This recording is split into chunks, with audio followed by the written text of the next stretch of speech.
Oke, assalamualaikum warahmatullahi wabarakatuh. Kembali lagi dalam channelnya Pak Usul, belajar mandiri pasti bisa.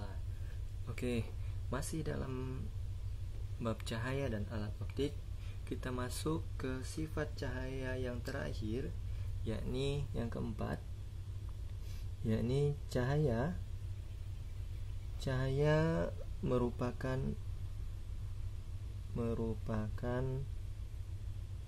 gelombang elektromagnetik.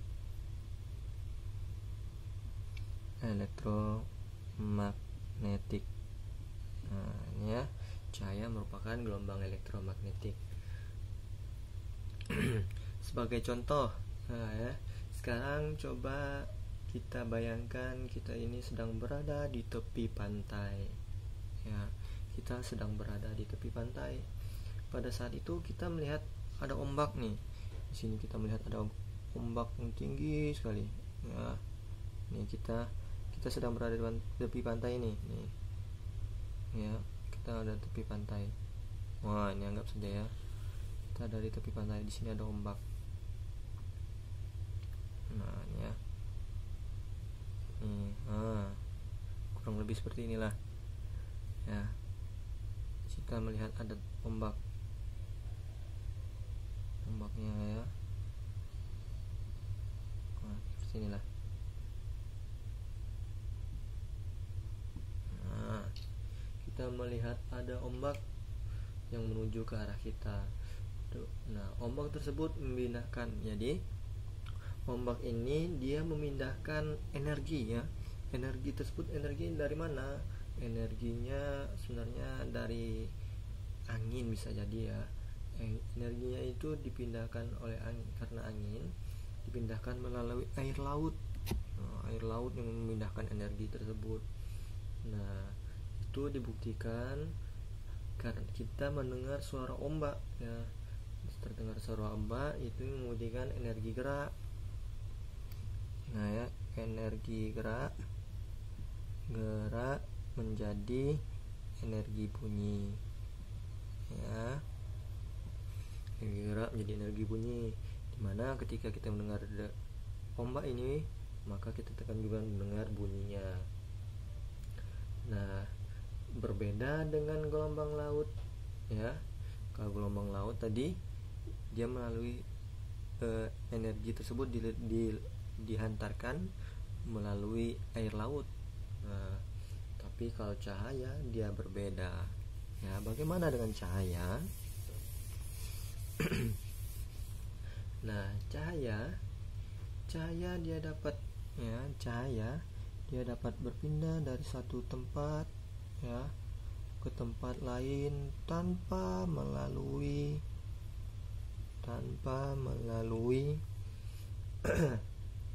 media transfer ya, medium atau media. Nah, ya, gelombang cahaya ini dia terbentuk karena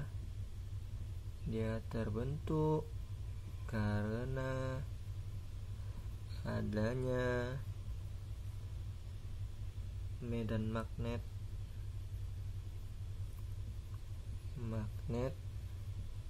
dan medan listrik. Nah, itu ya, kenapa cahaya bisa, sehingga gelombang cahaya dari terbentuknya dari ini, maka disebutlah gelombang cahaya tersebut disebut juga gelombang elektromagnet ya. Nah, ya, karena dia terbentuk karena adanya medan magnet dan medan listrik, maka gelombang cahaya disebut juga dengan gelombang elektromagnetik. Bentar ya, kita hapus dulu. Oke. Nah, sebagai contohnya adalah lilin saja ya. Lilin, kembali kita menuai lilin. Ini ya, lilin dia dapat menerangi seluruh ruangan, ya. Seluruh ruangan itu akan terasa terang karena adanya lilin, ya. Lilin dapat menerangi ruangan tanpa dia harus melalui perantara, ya. Dia bisa menerangi arah manapun, ya, tanpa harus ada perantara atau media. Nah, gelombang elektromagnetik ini sebenarnya ada bermacam-macam, ya. Mulai dari sinar gamma,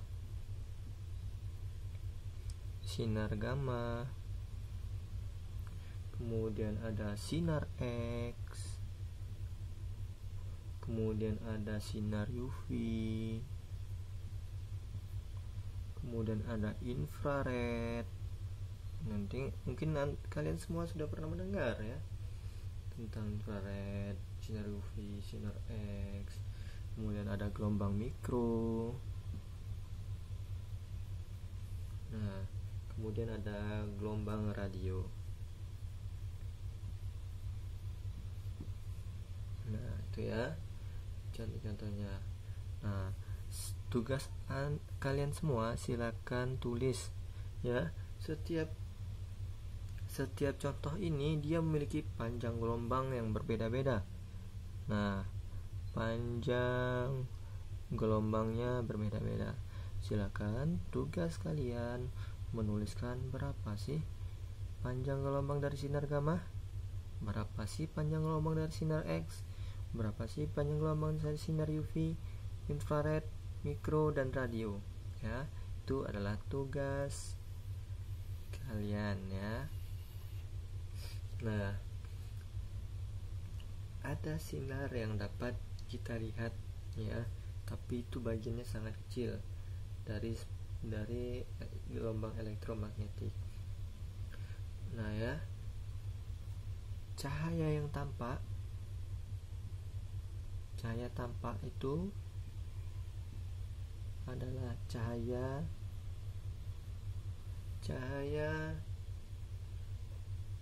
yang memiliki panjang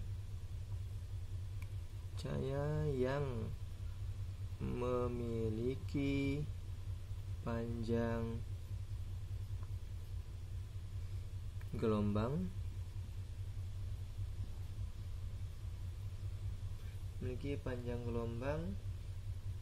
yang dapat dideteksi